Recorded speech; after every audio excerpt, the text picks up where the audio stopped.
Hello दोस्तों, ये एक मोटिवेशनल कहानी है। अगर कहानी पसंद आए तो लाइक, शेयर एंड सब्सक्राइब जरूर करें। संघर्ष ही जीवन है। जो मुस्कुरा रहा है उसे दर्द ने पाला होगा, जो चल रहा है उसके पाँव में छाला होगा। बिना संघर्ष के इंसान चमक नहीं सकता, जो जलेगा उसी दिए में उजाला होगा। संघर्ष क्यों बचे संघर्ष से? संघर्ष ही तो जीवन की आत्मा है। जितना कठिन संघर्ष होगा उतनी ही शानदार जीत होगी। एक बार एक किसान भगवान से बहुत ही नाराज हो गया। किसान बहुत मेहनती था, बहुत मेहनत से वह खेतों में अनाज उगाता, उसकी देखभाल करता, पर अक्सर उसकी फसल खराब हो जाती। कभी सूखा पड़ जाता, कभी बाढ़ आ जाती, कभी तेज धूप, कभी आंधी, कोई न कोई कारण बन ही जाता कि उसकी फसल खराब हो जाती। एक दिन वह किसान गुस्से में आसमान की ओर देखकर भगवान से कहा, हे ईश्वर, आपको लोग सर्वज्ञता मानते हैं कि आप सब जानते हैं, कहते हैं कि आपकी इच्छा के बिना एक भी पत्ता नहीं हिलता, पर मुझे तो लगता है कि आप छोटी सी छोटी बात भी नहीं जानते। आपको तो ये भी नहीं पता कि खेती बाड़ी कैसे करते हैं। अगर आप जानते होते तो हर समय जो बाढ़, आंधी और तूफान आते हैं वो कभी नहीं आते। आप नहीं जानते कि कितना नुकसान उठाना पड़ता है हम किसानों को। यदि आप मेरे हाथ में ये शक्ति दे दे कि जैसा मैं चाहूँ वैसा मैं मौज कर दूं, फिर आप देखना मैं अन्न के भंडार लगा दूंगा।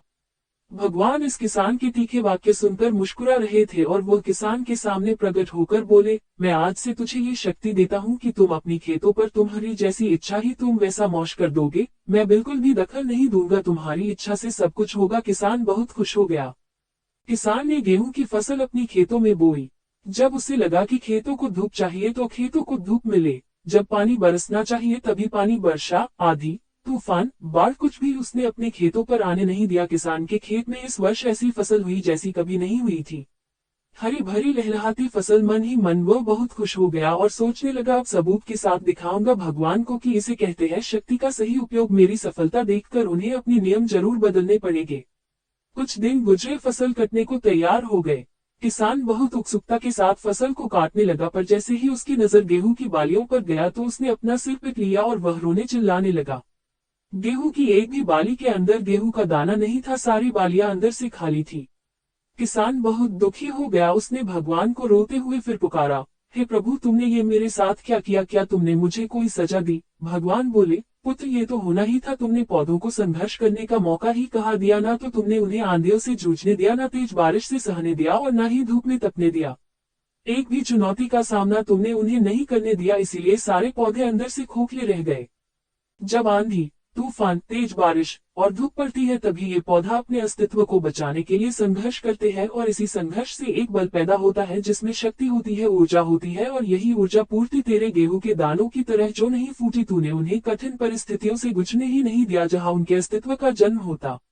सारे बालियां इसीलिए खाली है, इसमें एक भी गेहूं का दाना इसलिए नहीं है क्योंकि तुमने अपने पौधों को संघर्ष कराया ही नहीं।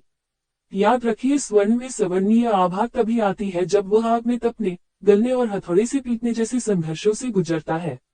कोयले का टुकड़ा हीरा तभी बनता है जब वह उच्च दाब और उच्च ताप की मुश्किल परिस्थितियों से गुजरता है। इसी तरह यदि हमारी जिंदगी में कोई संघर्ष ही ना हो, कोई चुनौती ही ना हो, तो हम भी गेहूं की बालियों की तरह खोखले रह जाएंगे, कोई अस्तित्व नहीं होगा हमारा। विपरीत परिस्थितियां, चुनौतियां, समस्याएं हमें और अधिक निखारती है। यदि जीवन में कठिन परिस्थितियां और चुनौतियां आए तो घबराना मत, बल्कि सामना करना। विश्वास करना कि आप और अधिक निखर जाओगे और अधिक मजबूत बन जाओगे।